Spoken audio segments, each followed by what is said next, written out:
दोस्तों अक्सर Indian history की बात की जाए तो लोग महाभारत या रामायण के बारे में बातें करते हैं। पर ऑनेस्टली इंडियन हिस्ट्री में और बहुत सारी कहानियाँ हैं और बहुत सारे कैरेक्टर्स हैं और बहुत सारे लेजेंड्स हैं। ऐसा ही एक लेजेंड है चिरंजीवी परशुराम।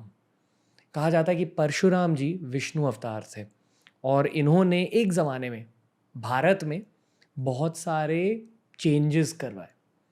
कैसे करवाए, इनके आइडियोलॉजीज़, इनके सोच विचार क्या थे, ये सब जानने के लिए इस पॉडकास्ट को देखते रहिए। ये है हमारे Indian cultural expert doctor Vineet Agarwal on the Ranveer show Hindi.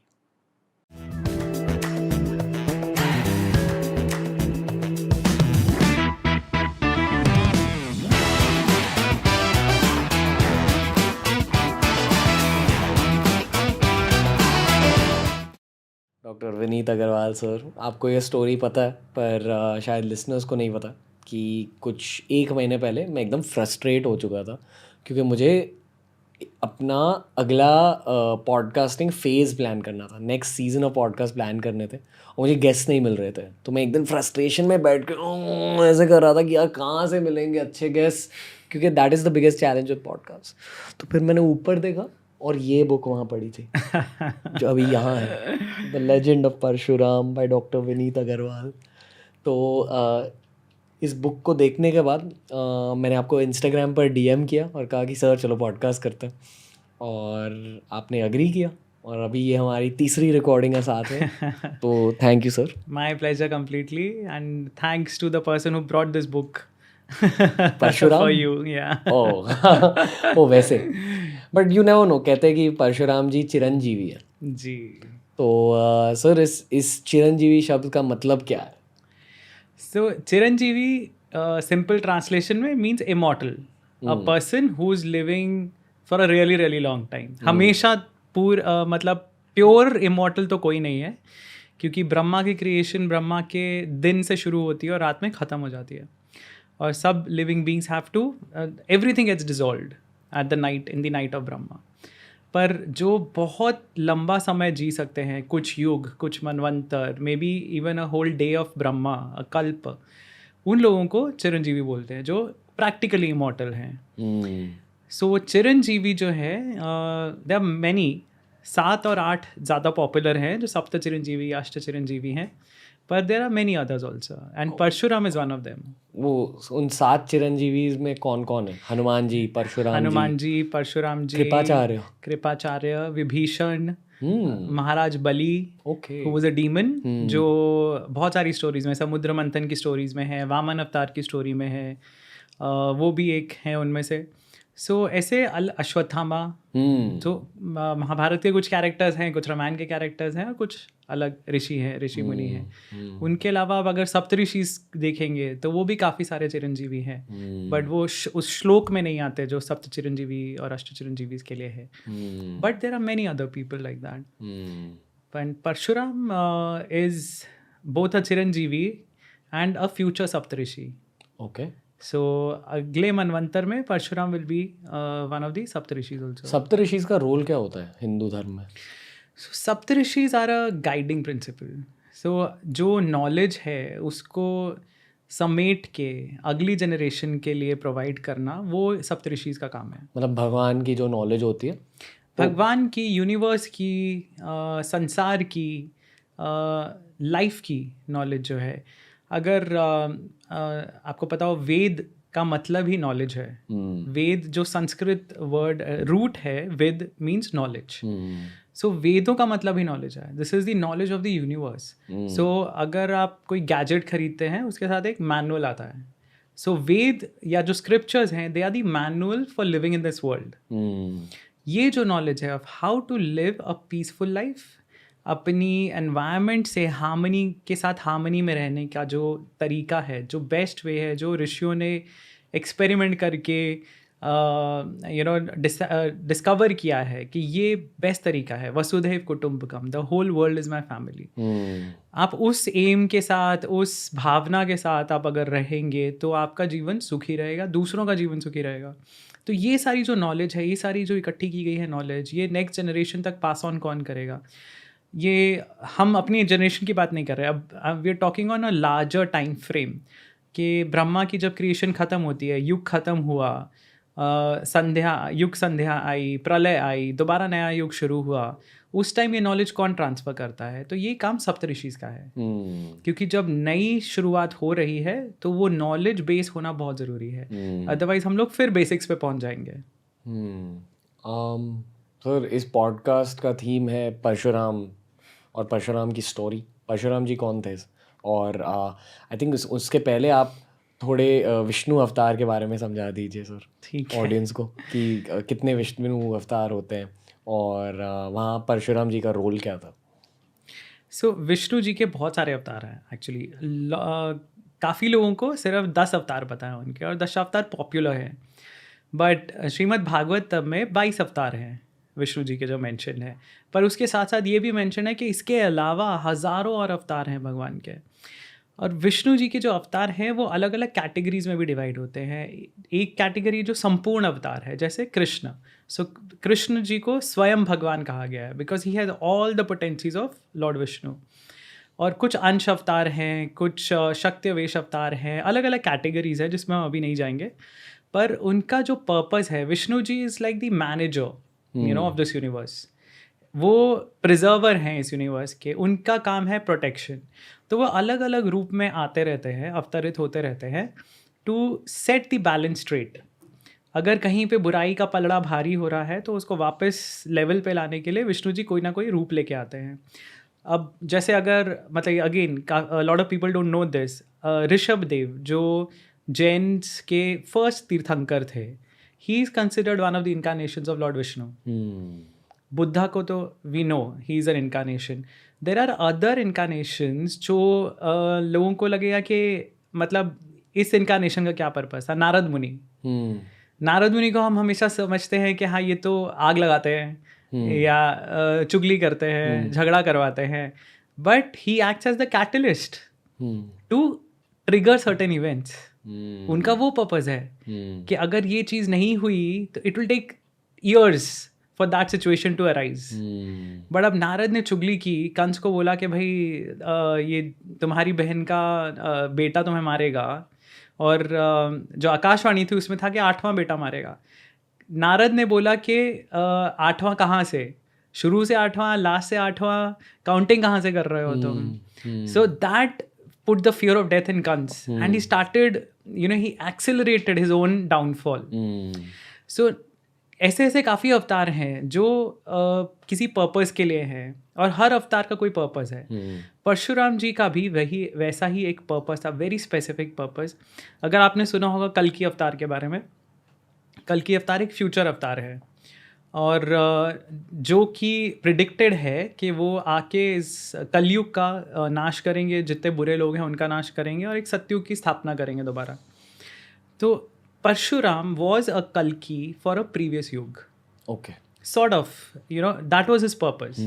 क्योंकि परशुराम जिस टाइम पे थे, जिस पॉलिटिकल लैंडस्केप में थे, उस टाइम जो इंडिया का या वर्ल्ड का जो सिनेरियो था, that is not very different.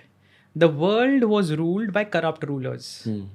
पूरी दुनिया पे करप्ट राजा थे जो अपनी पावर के कारण पावर के नशे में थे, and they were tyrants, they were committing atrocities on other people. और परशुराम को जो काम था उस टाइम में वो यही था कि पूरी दुनिया को इन करप्ट रूलर्स से छुटकारा दिलाना। And that is what I've tried to talk about in this book also. पर आपने स्पेसिफिकली ये कैरेक्टर क्यों चुना पूरी बुक लिखने के लिए? So रणवीर, आपको पता होगा मेरी पहली बुक विश्वामित्र पे थी, और विश्वामित्र के बारे में रिसर्च करते हुए I realize he was also a very important person in the Ramayan. अगर विश्वामित्र राम और लक्ष्मण जी को जंगल में नहीं लेके जाते ताड़का से मिलाने या मारीच सुबाहु का वध करने, ये राम जी की शादी से पहले है। हाँ। तो विश्वामित्र वॉज द पर्सन जिन्होंने राम और लक्ष्मण को दिखाया कि तुम्हें क्या क्या सिचुएशंस आगे हैंडल करनी पड़ सकती हैं। उनके कोच थे, मेंटर थे एक तरह से, क्योंकि कुल गुरु तो वशिष्ठ थे जिन्होंने उनको सारी नॉलेज दी, पर ये दुनियादारी की नॉलेज कि आप पैलेस में रह रहे हैं तो आपकी लाइफ अलग है, रियल सिनारियो क्या है, आपके किंगडम में रहते हुए लोगों को क्या क्या फेस करना पड़ रहा है। तो ये जो ताड़का जैसे, मारी सुबाहु जैसे जो टेररिस्ट्स हैं, उनसे डील आपको करना पड़ेगा फ्यूचर में। तो विश्वामित्र उनको वो ट्रेनिंग देने के लिए लेके गए। उनको उन्होंने डिवाइन वेपन्स का ज्ञान दिया, बल अतिबल मंत्र सिखाए, जो कि उनके काम आए। पूरा 14 साल के वनवास में उन्होंने कितने हज़ारों डीमंस मारे दंडकारण्य में। उसके अलावा विश्वामित्र थे जो राम और लक्ष्मण को मिथिला लेके गए, जहाँ सीता का स्वयंवर हो रहा था। अगर राम और सीता मिलते ही नहीं तो रामायण ही नहीं होती। सो इतना इम्पोर्टेंट उनका रोल था। And that is I picked up Vishwamitra, क्योंकि राम जी की स्टोरी सबको पता है और विश्वामित्र की नहीं पता। और विश्वामित्र की स्टोरी रिसर्च करते हुए मुझे रियलाइजेशन हुआ कि उनका जो जन्म हुआ था एक स्पेसिफिक वरदान के कारण हुआ था, और उस वरदान के 2 पार्ट थे, और दूसरा पार्ट जो था that was Parshuram. So a lot of people don't know कि विश्वामित्र और Parshuram are related, they are act. सो विश्वामित्र की बहन जो थी सत्यवती, उनका बेटा, उनका जो हस्बैंड थे रुचिक, वो रुचिक ऋषि थे। उन्होंने एक पोशन बनाया, एक मैजिकल पोशन बनाया, जो उन्होंने 2 हिस्सों में बांटा। एक उन्होंने अपनी वाइफ को दिया और एक अपनी सास को दिया हेयर के लिए, क्योंकि जो राजा थे सत्यवती के पिता, गाधी, उनके कोई संतान नहीं थी। तो बेटी की उनकी शादी हो गई ऋषि से, तो अब सिंहासन पे कौन बैठेगा। तो उन्होंने एक पोशन बना के आधा आधा बांट दिया, और ये दोनों लेडीज़ ने एक्सचेंज कर लिया अपना अपना potion for some reason. Okay, so exchange करने के कारण उन्हें ये पता नहीं था कि रुचिक ने दोनों पोर्शंस में अलग अलग क्वालिटीज़ के कैरेक्टर्स डाले हैं। तो जो उनके अपनी बीवी को जो मिलना था, अपनी पत्नी को जो मिलना था पोर्शन, उसमें गुण थे ब्राह्मण वाले, क्योंकि उस बच्चे ने जंगल में रहना था, आश्रम में रहना था, और उसको वेद पढ़ने थे, वेद पुराण पढ़ने थे। जो रानी के लिए उन्होंने बनाया था पोर्शन, उसमें क्षत्रिय के गुण थे। अब क्योंकि दोनों लेडीज़ ने एक्सचेंज कर लिया पोर्शन, वो गुण भी एक्सचेंज हो गए। तो उस एक पोर्शन से जन्म हुआ विश्वामित्र का, जो क्षत्रिय तो पैदा हुए पर उनमें ब्राह्मण वाले गुण थे, इसीलिए वो आगे चल के ब्रह्म ऋषि बने। और दूसरे पोर्शन से पैदा हुए परशुराम, जो ब्राह्मण पैदा हुए पर उनमें क्षत्रिय गुण थे, इसीलिए वो आगे जाके वॉयलेंट बने। सो वो दोनों स्टोरीज रिलेटेड थी। तो विश्वामित्र करने के बाद मुझे ये पता था कि अगली बुक मुझे ये दूसरे पात्र के बारे में ही लिखनी पड़ेगी, क्योंकि it was incomplete otherwise. Wow. और विश्वामित्र महर्षि के और कोई सिग्निफिकेंट कॉन्ट्रीब्यूशंस है हिंदुइज्म में? बहुत जैसे कि गायत्री मंत्र आपने सुना होगा। तो गायत्री मंत्र was discovered by Vishwamitra. So I think हमने इंग्लिश पॉडकास्ट में हम बात कर रहे थे, तो मैंने आपको कहा था कि जो वेद हैं, वेदों की जो ऋचाएँ हैं, ये लिखी नहीं है किसी ने। These were seen, these were envisioned. तो ये मंत्र दृष्टा इसीलिए उनको बोलते हैं जो ऋषि हैं, कि उन्होंने ये देखे मंत्र, विजन में उनके आए, उन्होंने जब मेडिटेशन में थे, और फिर उन्होंने वो मेमोराइज़ किए और पास ऑन किए। वेद लिखे तो बहुत बाद में गए हैं, बट ये जो मंत्र जब वो लिख रहे थे, देख रहे थे, मंत्र की जो ऋचाएँ देख रहे थे, तो उनमें से काफ़ी मंत्र ऐसे हैं जो कि पूरी दुनिया में फेमस हैं, जैसे कि गायत्री मंत्र। गायत्री मंत्र विश्वामित्र ने ऐसे ही देखा था, वो उसके मंत्र दृष्टा हैं। और गायत्री मंत्र हर सेक्ट जो है हिंदुइज्म का वो इस्तेमाल करता है, चाहे वो आर्य समाज वाले हों, चाहे वो मतलब सनातन धर्म में विश्वास रखने वाले हों, या कोई भी सेक्ट अगर आप ले लो, तो most of the sects, they follow the Gayatri mantra. So millions of people, millions of Hindus across the globe chant this mantra daily. Gayatri मंत्र बोल के ही बच्चे का यज्ञोपवीत किया जाता था।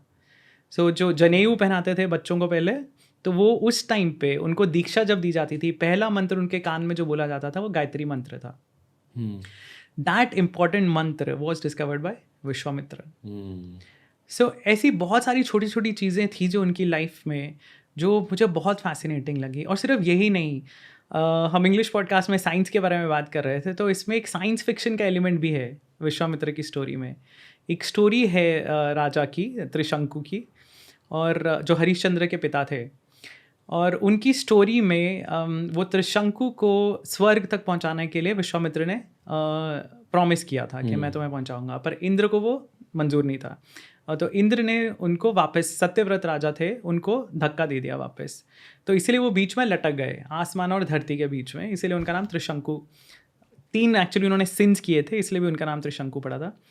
तो वो जो राजा थे वो लटक गए बीच में, तो विश्वामित्र को इतना गुस्सा आया और उनके पास इतनी पावर थी, he started creating another parallel universe. उन्होंने एक अनदर क्रिएशन बनानी चालू कर दी अपनी योगिक पावर्स से, अनइमेजिनेबल, कि आप पूरी एक दुनिया, मतलब एक प्लैनेट नहीं आप बना रहे हैं, आप पूरा एक अलग क्रिएशन कर रहे हैं। और ऐसी मान्यता है कि ये जो सदर्न हेमिस्फेयर है हमारा, उसमें एक कॉन्स्टेलेशन है क्रक्स, जो क्रॉस की तरह दिखाई देता है, एंड वो जो है वो विश्वामित्र की क्रिएशन है। सो आप इमेजिन कर सकते हो कि कॉन्स्टेलेशन मतलब स्टार्स, उनके अराउंड घूमने वाले प्लैनेट्स, क्या क्या चीज़ें he could create, that is the story.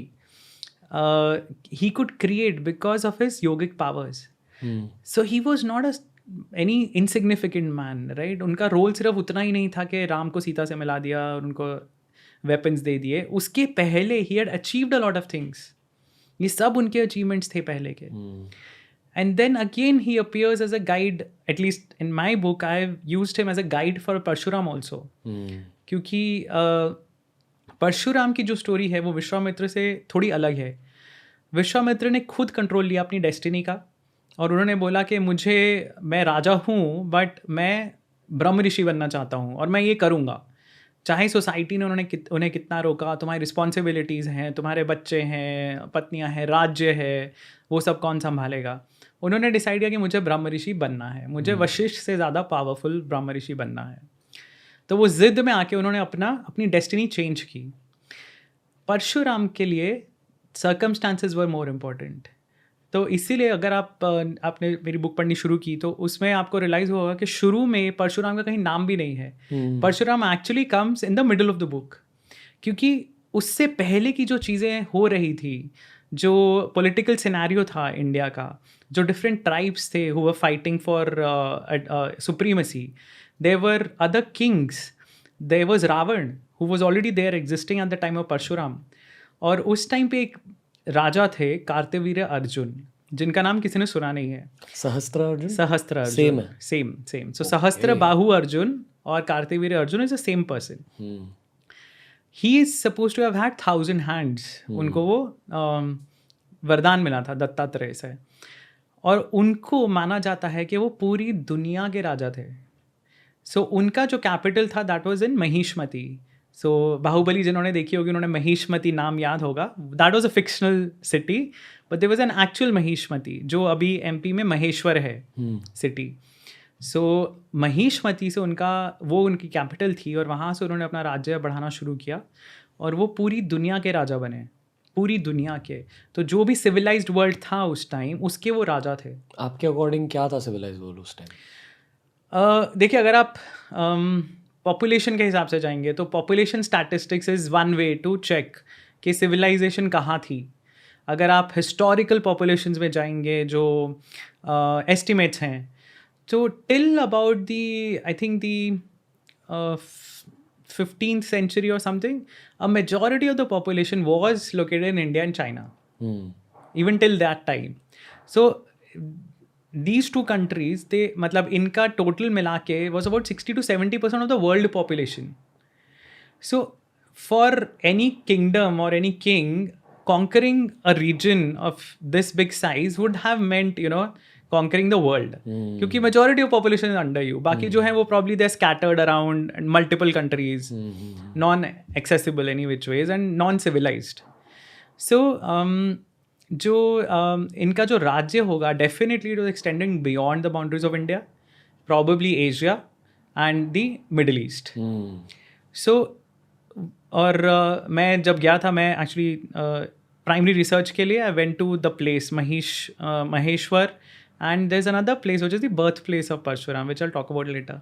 So वो दोनों जगह पे जाके मैं एक्चुअली देख के आया क्या सिचुएशन थी, क्या था वहाँ। जो प्रीस्ट्स हैं उनसे बात की, और जो प्रीस्ट थे महेश्वर में, उन्होंने मेरे को वो जगह दिखाई जहाँ पे फाइनल लड़ाई हुई कार्तवीर्य अर्जुन और परशुराम की। There is a very small temple, it's called Rajrajeshwar temple, और वहाँ पे वो मानते हैं कि ये शिव जी में विलीन हो गए Kartavirya Arjun, because he did a lot of good work before turning corrupt.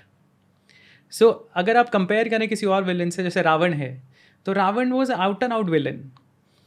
शुरू से ही उसने हरकतें ऐसी की कि मतलब उसको मारना ज़रूरी हो गया. कार्तवीर्य अर्जुन ने बहुत अच्छी अच्छी चीज़ें की शुरू में, बट बाद में जाके वो करप्ट हो गए. वो शायद परशुराम स्टोरी के मेन विलन है. हाँ, तो वो परशुराम स्टोरी के मेन विलन है, और इसीलिए मेरी बुक का पहला half is more concentrated on Kartavirya Arjun and then Parshuram, because the situation that got created कि Kartavirya Arjun was ruling over the globe, and when he turn corrupt the same thing percolates down. मतलब top down approach जो होती है कि जैसा राजा है वैसी प्रजा, यथा राजा तथा प्रजा.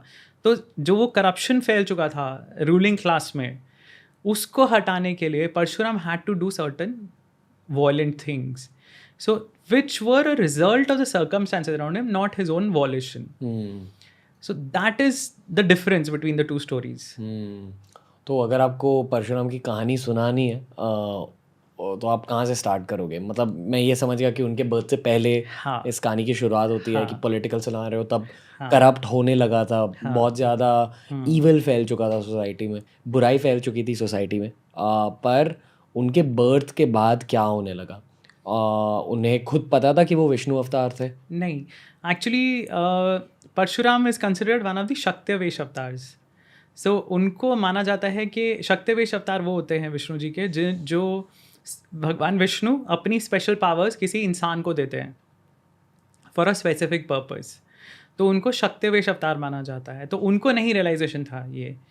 बट और कभी भी आप देखेंगे परशुराम की किसी भी स्टोरी में वो ऐसा भी नहीं हुआ जैसे कि वो विराट रूप में आए या उन्होंने किसी को ज्ञान दिया जैसे कृष्ण जी ने दिया, या राम जी के साथ उनका एक्चुअली एनकाउंटर भी होता है परशुराम का स्वयंवर के बाद. जो मिथिला में स्वयंवर है, जब वो धनुष तोड़ देते हैं, तो जब बारात वापस अयोध्या जा रही है तब वहाँ पे परशुराम आ जाते हैं, क्योंकि वो शिव धनुष था और शिव जी को वो अपना गुरु मानते थे.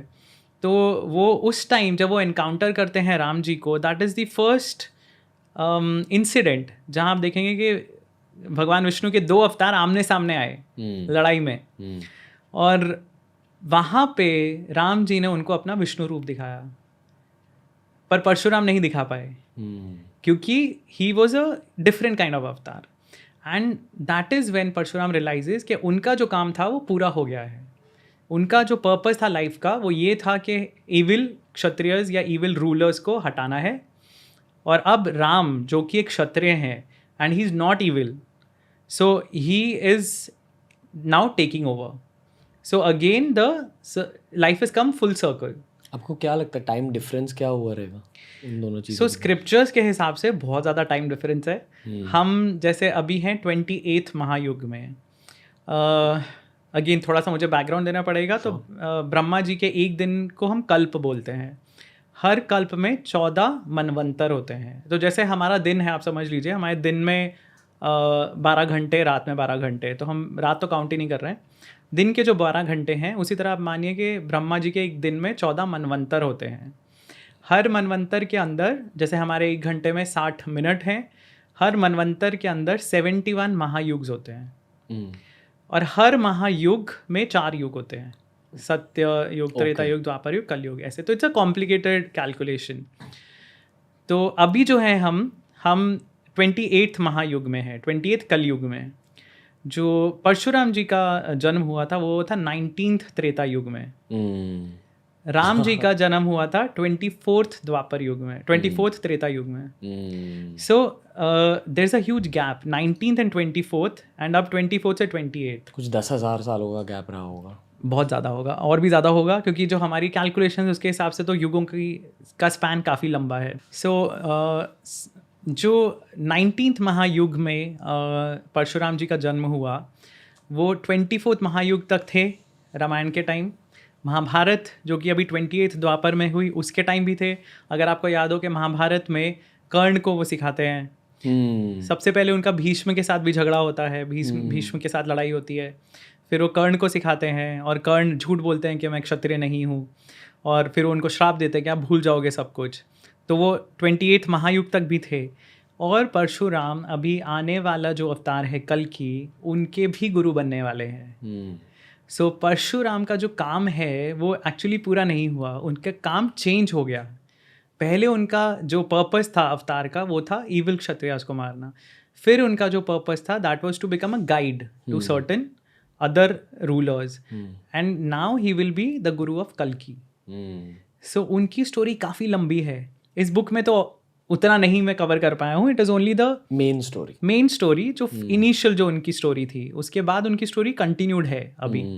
आपको क्या लगता है अगर वो सच में चिरंजीवी है तो वो कहाँ एग्जिस्ट करते होंगे अभी? सो वो भी स्क्रिप्चर्स बताते हैं चीज़ें, जैसे हनुमान भी एक चिरंजीवी हैं। तो भागवतम के अनुसार हनुमान जी किम पुरुष वर्ष में है।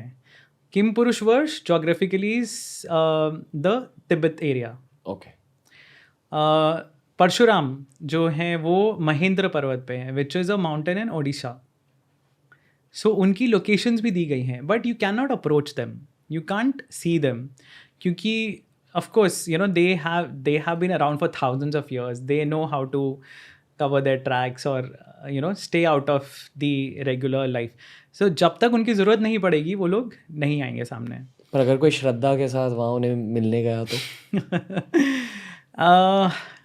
मुश्किल है, क्योंकि जो लास्ट स्टोरी है जो मुझे पता है, जो लोग परशुराम जी को मिलने गए थे दे were the Pandavas.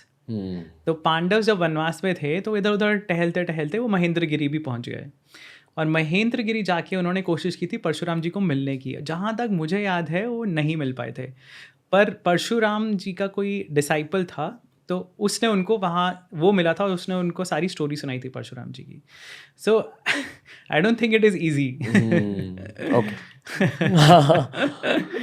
But Ashwatthama कहाँ है? हाँ, सो अश्वत्थामा की तो बहुत साइटिंग्स हो चुकी है। Apparently a lot of people have seen him, and Ashwatthama again is one of the immortals, but a lot of people don't realize कि he was cursed to be there only for one युग।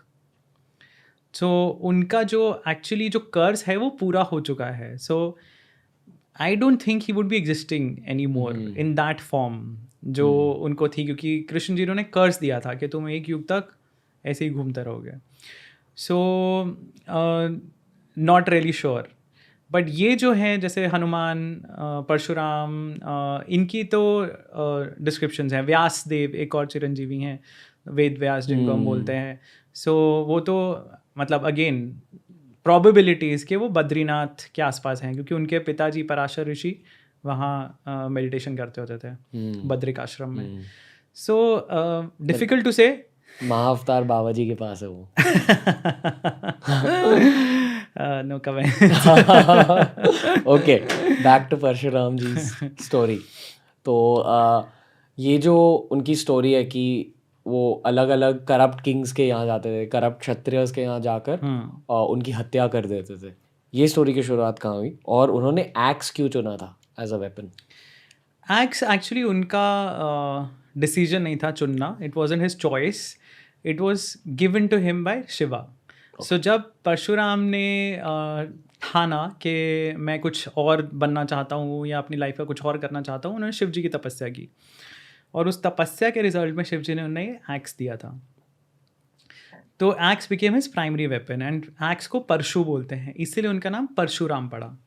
Otherwise उनका नाम राम था, तो परशु मिलने के बाद उनको उनका नाम परशुराम पड़ा।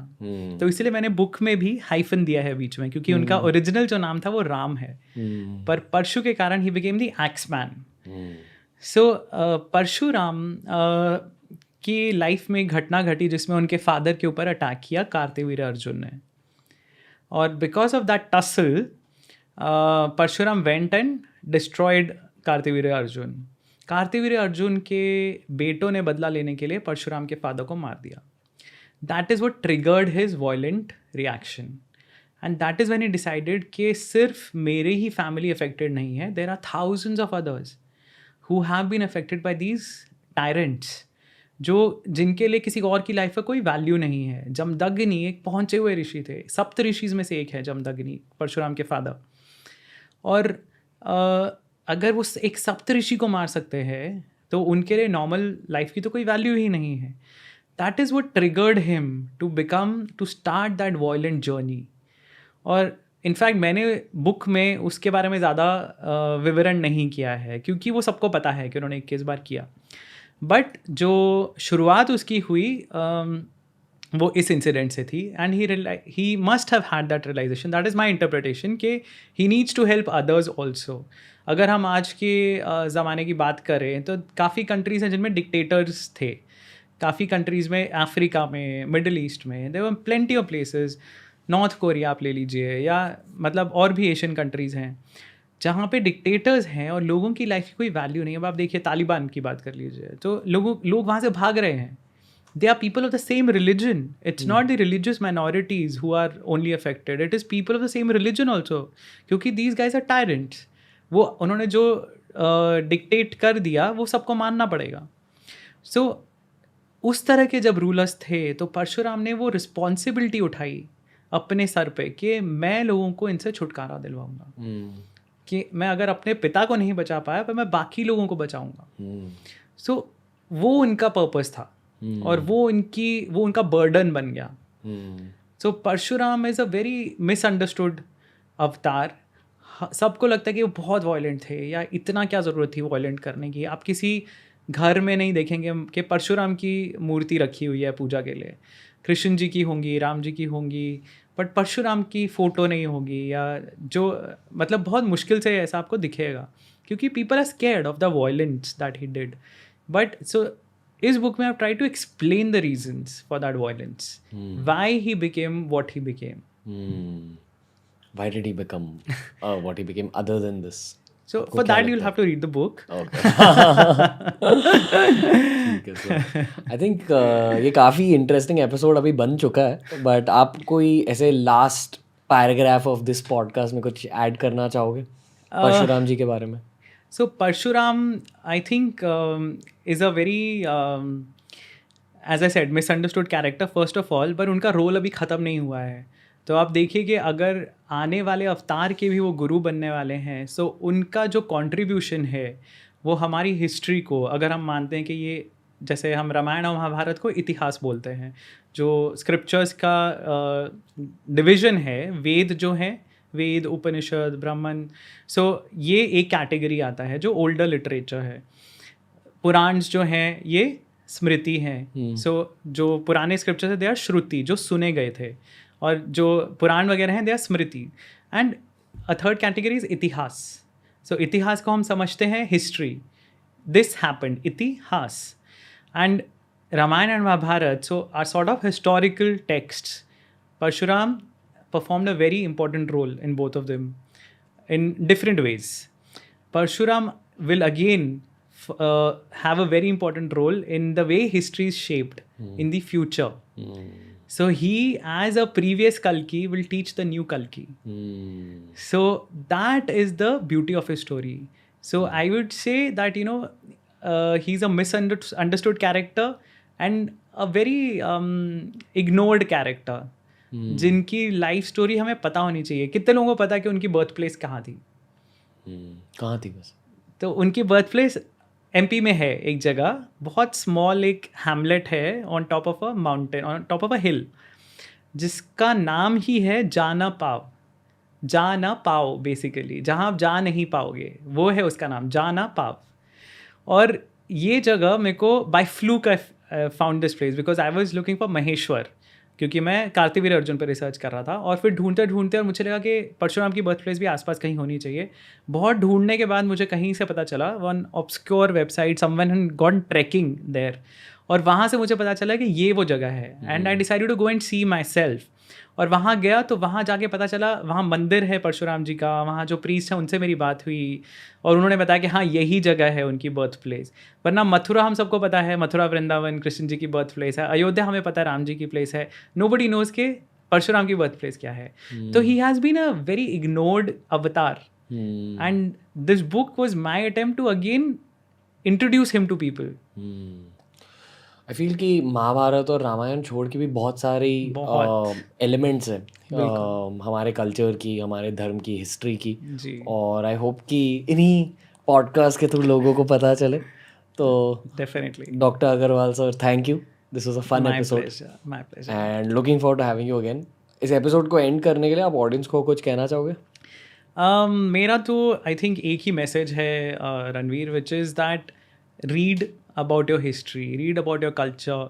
हमारी स्टोरीज़ में इतना कुछ है और इतने लेसन्स हैं. मतलब ज़रूरी नहीं कि हम उसको रिलीजन की तरह अप्रोच करें कि ये हमारे हिंदू धर्म का हिस्सा है. These are stories of India. These are stories that were written by Indians और एंशियंट इंडियंस. ये हमारा कल्चर, हमारी हिस्ट्री, हमारा थॉट प्रोसेस दर्शाती हैं ये स्टोरीज़. और एक्चुअल सिनेरियो क्या था, लोगों को क्या क्या चीज़ों से गुजरना पड़ा. और कोई भी सिविलाइजेशन और कल्चर जो अपने पास्ट से नहीं जुड़ी हुई, it is bound to make the same mistakes again and again, bound to repeat the mistakes. हम एज अ सिविलाइजेशन स्पेशली आजकल, we are drifting away from our culture. And I'm not talking about saffronization or right wing or something like that. I'm just talking about the connect with our roots. हमारे जब तक दादा दादी थे, दादा दादी हमें स्टोरी सुनाते थे, तब तक हम जुड़े हुए थे उन स्टोरीज से. Unfortunately there was this one whole generation, जो हमारे माता पिता की जनरेशन है generally, who were struggling to make their lives better. And in the process they probably lost connect with the roots, क्योंकि they were trying to make their lives better. English education, better corporate jobs, better salaries, बच्चों को English medium schools में डालना है, convent schools में डालना है. And बच्चे are not getting that knowledge neither at school nor at home. So वो जो एक डिस्कनेक्ट आ गया है ना, मुझे लगता है it is very important to bridge it. क्योंकि हमारे कल्चर में, सिविलाइजेशन में इतनी जो नॉलेज है that can guide us for centuries about things that you can do, you should not do, and things that will be helpful in living in a more conducive way in this world. तो मेरा message ये है कि explore कीजिए. अगर आपको पढ़ना अच्छा नहीं लगता, देखिए, सुनिए, पॉडकास्ट सुनिए, ऑडियो बुक्स सुनिए. मतलब कुछ भी किया जा सकता है. But in today's day and age, जहाँ इतना कुछ अवेलेबल है, वो भी at the click of a button, it is criminal not to know. So that's my message. Doctor Vineet Agarwal, thank you. Thank you. आपकी बातें सुनना, आपकी स्टोरीज सुनना, आई फील कि एक एक्सपीरियंस होता है मेरे लिए, and I am sure listeners के लिए भी. तो I am going to link all of sir's handles down below. Thank you so much. Follow कीजिए, इनके पेजेस पर जाके सीखिए. And until next time, the Ranveer show Hindi देखते रहिए. Thank you. Thank you.